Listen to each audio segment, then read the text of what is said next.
Yakin percaya pada janji-janjinya, syukur segala nikmat kurnia. Bismillahirrahmanirrahim. Assalamualaikum warahmatullahi wabarakatuh. Arafah Quran Hour, satu permulaan. Ini kita bersama-sama berkumpul nak mengambil semangat ibadah haji yang kita ambil daripada surah yang ke-22, surah Al-Hajj. Kali ini kita nak bersama-sama melihat pada ayat yang terakhir dalam surah Al-Hajj ini, itulah ayat yang ke-78. Allah berfirman, أعوذ بالله من الشيطان الرجيم وجاهدوا في الله حق جهاده هو اجتباكم وما جعل عليكم في الدين من حرج ملة أبيكم إبراهيم هو سماكم المسلمين من قبل وفي هذا ليكون الرسول شهيدا عليكم وتكونوا شهداء على الناس فأقيموا الصلاة وآتوا الزكاة واعتصموا بالله هو مولاكم فنعم المولى ونعم النصير. Sadaqallahul azim. Dan berjihadlah kamu di jalan Allah dengan jihad yang sebenar-benarnya. Dia telah memilih kamu dan dia tidak menjadikan kesukaran untukmu dalam agama. Ikutilah agama nenek moyangmu Ibrahim. Dia, yakni Allah, telah menamakan kamu orang-orang Muslim sejak dahulu. Dan begitu juga dalam Al-Quran. Ini agar Rasul, ini Muhammad sallallahu alaihi wasallam itu menjadi saksi ke atas dirimu dan agar kamu semua menjadi saksi atas segenap manusia. Maka laksanakanlah solat dan tunaikanlah zakat dan berpegang teguhlah kepada Allah. Dialah pelindungmu. Dia sebaik-baik pelindung dan sebaik-baik pemberi pertolongan. Ayat ke-78, ayat yang terakhir ini, ayat yang agak panjang. Kenapa? Kerana dia seolah-olah memberikan rangkuman perbincangan daripada awal surah Al-Hajj. Dia juga memberikan dorongan, sokongan, motivasi, memberikan semangat kepada para jemaah haji, juga para alumni jemaah haji. Kita lihat pada awal ayat ini, Allah sebut tentang berjihadlah kamu dengan jihad yang sebenar-benarnya. Itulah setelah pulang daripada menunaikan ibadah haji, setelah habis kita lalui hari-hari awal dalam bulan Zulhijjah ini, Allah ingatkan kita agar terus berjuang, agar terus bersungguh-sungguh berusaha. Untuk apa? Untuk mengekalkan takwa yang telah kita bina pada ibadah haji dan juga pada awal bulan Zulhijjah ini. Juga Allah suruh agar kita terus berjuang bersungguh-sungguh untuk mengekalkan taqwal qulub, hati yang terus sujud, tunduk, patuh kepada segala perintah Allah Azza wa Jalla. Kerana mungkin ketika menunaikan ibadah haji, kita berada dalam suasana yang membantu kita untuk sentiasa ingat, aku ini sedang melakukan ibadah, aku kena jaga percakapan, aku kena jaga perbuatan. Akan tetapi bila pulang ke Malaysia, ke tanah air, kembali kepada aktiviti kita sebelum ini, maka ada cabaran-cabaran dalam kita nak mengekalkan momentum takwa dan untuk terus kekal sujud kepada perintah Allah Azza wa Jalla. Maka Allah peringatkan di akhir surah Al-Hajj ini agar terus berusaha, berjuang bersungguh-sungguh dalam nak mengekalkan nilai takwa yang ada dalam diri itu.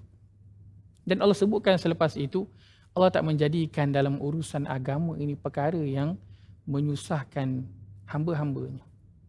Ibadah haji, kalau kita lihat pada zahirnya, adalah satu perkara yang susah. Berpanas, berpeluh, berjalan, berjauh. Tidak boleh rehat dengan selesa. Tidak boleh duduk di hotel dalam penghawa dingin. Tak. Kita berada di satu tempat yang tak selesa selama beberapa hari dalam tempoh menunaikan haji itu. Kenapa? Sedangkan Allah kata Allah bukanlah nak menyusahkan kita. Tapi zahir yang kita lihat, ibadah haji itu susah. Daripada awal sebelum nak menunaikan haji, kita nak menyimpan duit, susah. Kena ketepikan duit untuk nak menunaikan haji. Kena tinggalkan ahli keluarga. Kena tinggalkan perniagaan pekerjaan. Begitu juga dalam nak menunaikan ibadah puasa. Bukan satu perkara yang mudah, akan tetapi Allah sebutkan dia tidak mahu menjadikan dalam urusan agama ini perkara yang susah. Apakah yang Allah maksudkan? Yang Allah maksudkan ialah dalam nak menjalankan semua kewajipan yang Allah telah tetapkan ke atas hamba-hambanya ini, tujuannya adalah untuk membina takwa seseorang itu. Tidak ada apa-apa kelebihan yang Allah akan dapat daripada ibadah yang kita lakukan.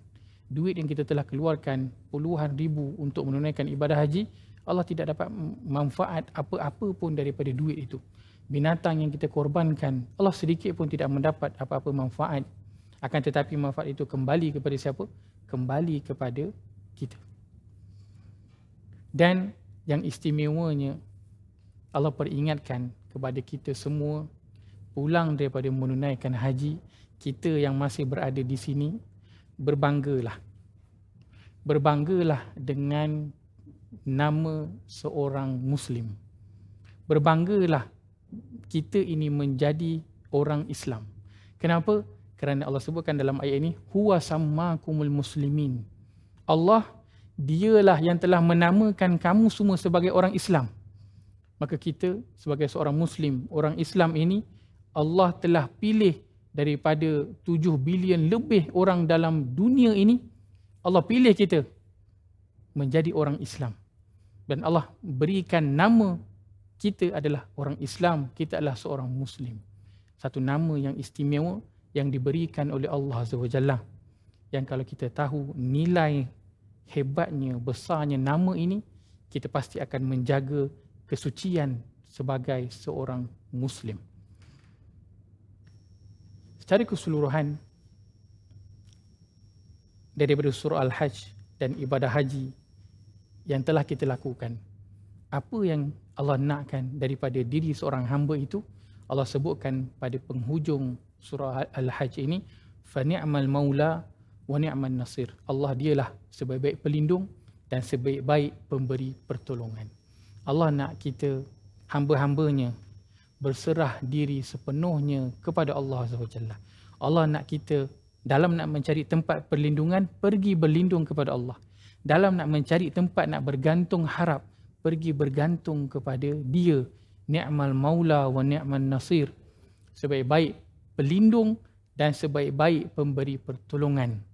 Mutiara ketiga yang kita dapat, yang kita ambil daripada surah Al-Hajj ini, ialah berserah diri sepenuhnya kepada Allah Azza wa Jalla. Itulah nama yang kita bawa sebagai seorang Muslim, yang bermaksud penyerahan diri secara sepenuhnya kepada Allah Azza wa Jalla.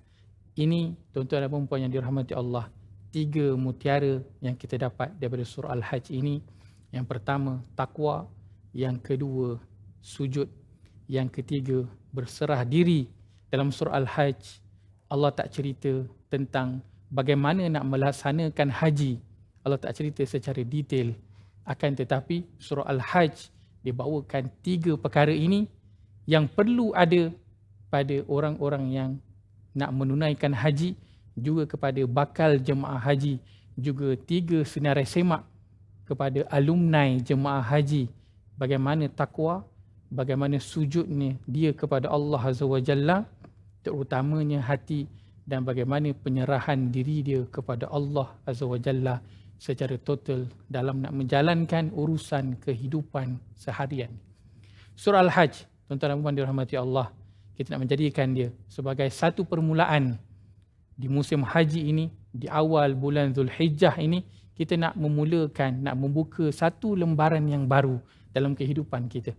Allah inginkan kita menjadi orang bertakwa.